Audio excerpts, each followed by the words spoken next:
What's going on, guys? Well, I wanted to jump on real quick, and it was a little surprising. I think this is interesting. I've talked about this before, and I will say that if you were doing any company that was so-called pay for play, and it's not really a pay for play, even though technically it could be, is Taxi's probably the only legitimate company out there because they're an A&R company. They screen tracks, and some libraries just prefer to use them. They screen tracks based on the references either that library gives them or ones that Taxi supplies. And if you've read a Taxi brief, you know the ins and outs of that brief. Um, and I renewed it, and I kept thinking, I don't know why I renewed this. Uh, I work with enough libraries as it is, and I was like, yeah, well, maybe I'll try Taxi, see if I get some new libraries that either I would not have been able to send music to, and they only use Taxi, which this one may be, or it may be a new company. I don't know. I need to go back and read the brief, but um, I actually had a track forwarded. This is a verse forward for me because I kind of toyed with Taxi off and on, a couple tracks here, a couple tracks out. Years ago, I did it, and I was just throwing spaghetti at the wall. I wasn't really writing for the brief, and I didn't really know then about a lot of that, and I quit using it. I tried it again after once, and I tried it again, I think in 2017. I never used it, so I just let it lapse. I was like, I'm not going to renew it again. I'm busy doing other stuff. So I tried back on, uh, the first time I'd actually backing up here. The first time I'd actually subscribed to Taxi, I bunch of rejections because I was just throwing spaghetti at the wall. The second time when I did it in 2017, I just didn't use it, so I didn't renew it again. But I think it was like last year or something. I tried to do it and had a couple of tracks that were rejected. I'm like, I don't know about this gatekeeper mentality. It just drives me crazy. But I get it because they're real meticulous on the brief, sticking to that brief and the reference tracks. And I think one thing Michael Lasclo said, he said, if you get a brief from us and there's three or four references, 9 times out of 10, the verse track you hear, the verse one, the verse reference track is the one they're really going with probably the most. So I think that's the reference track that's in the screener's ears the most. And that's kind of a hint saying, hey, pay attention mostly to the first reference track, but yet listen to all of them because you can get ideas from all of them. But Dave Croft talks about this all the time. And in fact, he did a really good video yesterday. By the time you watch this, it could be day before yesterday. But it was the last video David Croft talked about with the Ten Commandments of music licensing, or I can't remember exactly the title, but it was a really good video. And Dave's this year is doing the whole he's doing the whole year based on Taxi, and it's really cool what he's doing. And one of his tracks got rejected, and it sounded like a theremin, but he used a slide whistle. I thought it was cool, but I do get listening back to it again. It did sound like a little Halloweenish, and I don't know if this is the brief that Dave Smid to and got rejected or forwarded. There was a couple of them. One he had forwarded and one rejected, but I got forwarded on one, and the let me see here. 1 second here. All pending submissions, not pending. No, sorry about this. Let's go to my email and hit the link below. That will get me there quicker. But I was like, just happened to catch this in my email. It said something about your current listing. And listing results here. Move to inbox because that is not junk. All right, we need to fix that. So it it is there's a link. It says your song "Cause of Evil." I called it "Cause of Evil." Uh, it's basically an instrumental tension track. Was forwarded to the music library for a listing and gave you the number and then the critique. And the critique was actually very good. I think he said one thing I think could have improved is if you should have started that pulse 16 seconds sooner. But he said, but overall, I think it was well enough to forward. And if you know a lot about Taxi, just because you get a forward doesn't mean the library is going to take it. And the thing about this track is kind of hard here. I'm going to have to put it into the Taxi folder, just let it sit for a while, because I may never hear from the library. I may hear from them. And now, excuse me, I just hit my keyboard. I'm in here composing. Um, Now I've got to probably have 8 or 9 more on the deck when they ask for more, because sometimes they may take one song, sometimes it may say, I love this, do you have more? And probably would be good to have 7 or 8 more behind it. Now, I'm not saying that every time you submit one track to Taxi, do 10 more and just let them sit there for a while. But it just depends on how much you're doing for this company. I have learned one thing, and I haven't heard anybody talk about this. I used to go, I'll do 3 or 4 and send all 3 or 4, and then all 3 or 4 would get rejected. I think it's probably safe to say, and Dave Croft may agree or he may disagree, for each brief, I would just send one track. Because chances are, if you're doing 5 or 6 tracks to maybe 10 based on this brief and your verse one gets rejected, chances are the other 9 might not make the cut.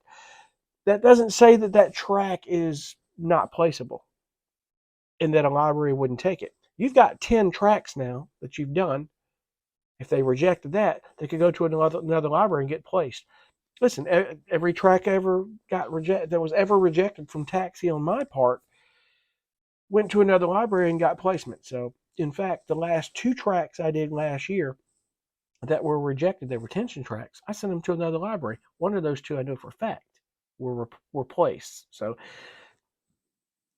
don't, it's one of these things that rejection can be your best friend in this business, to be honest. I mean, and that's the best way to put it, is don't let the rejection get to you and don't hark on it.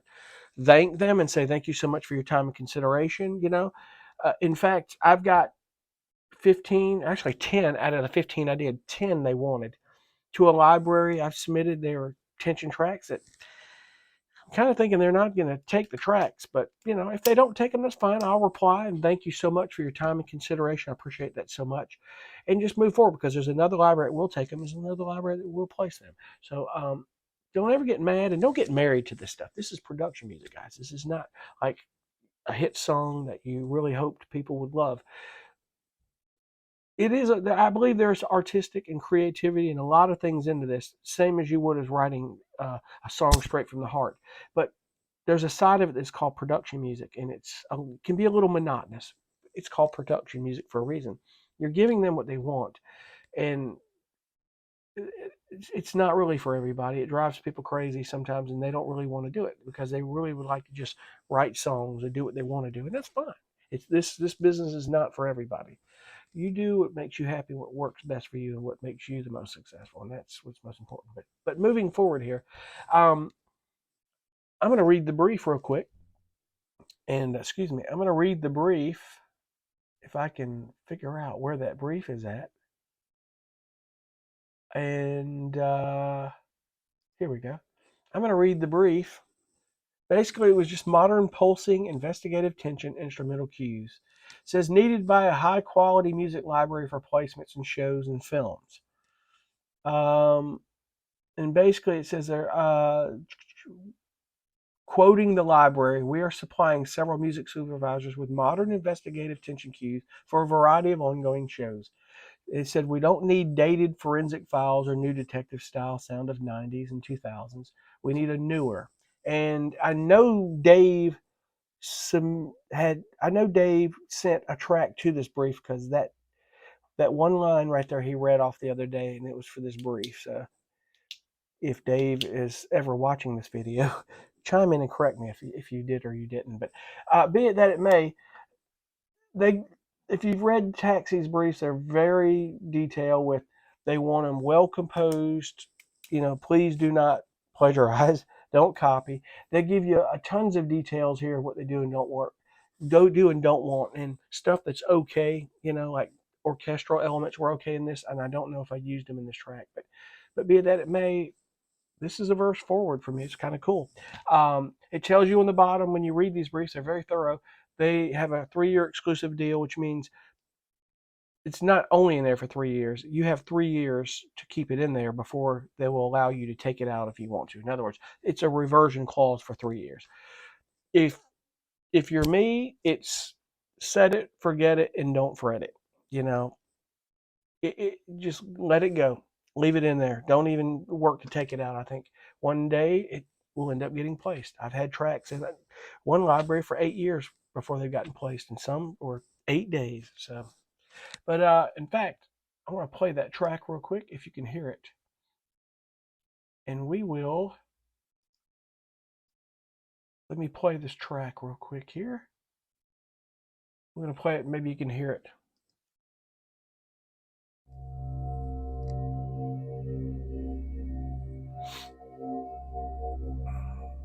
It's very minimal pulsing tension. I do a lot of this stuff, but my problem, I tend to put too much into it, and it kills me every time. It really does. I hope you can hear this.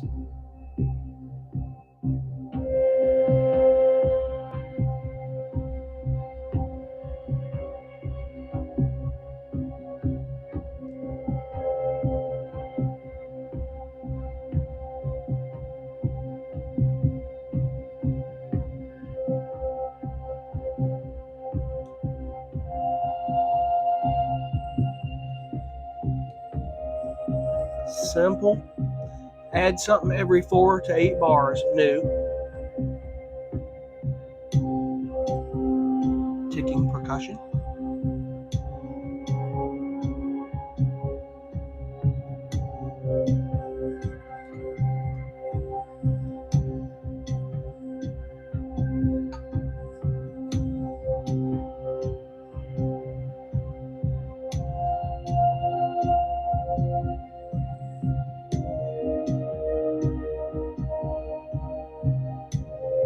Simple and to the point.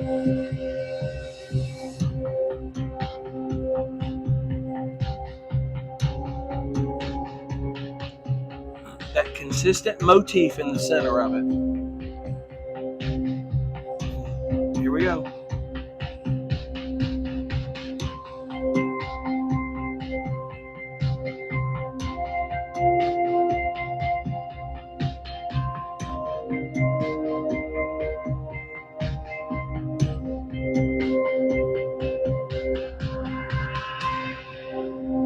And a good stinger ending.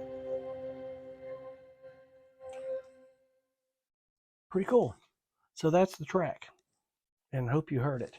But anyway, we'll see what it does. You don't want to wait on it. Don't wait and see. I just have to make sure that I'm checking my junk folder because that's where that email ended up. Being that I've never had a forward, that email server probably wasn't in my address book. But oh well. But anyway, chime in below if you work with Taxi, if you had a forward, some success. You never know. This might be a pretty cool library. My luck. Here's my luck. My luck would be a library I'm already signed with. I'm telling you, I've had that happen before. Back when Broad Jam started, I submitted the track, and library I was signed with picked it up, and he emailed me, said, just send it to me directly next time. I'm like, I didn't know it was you.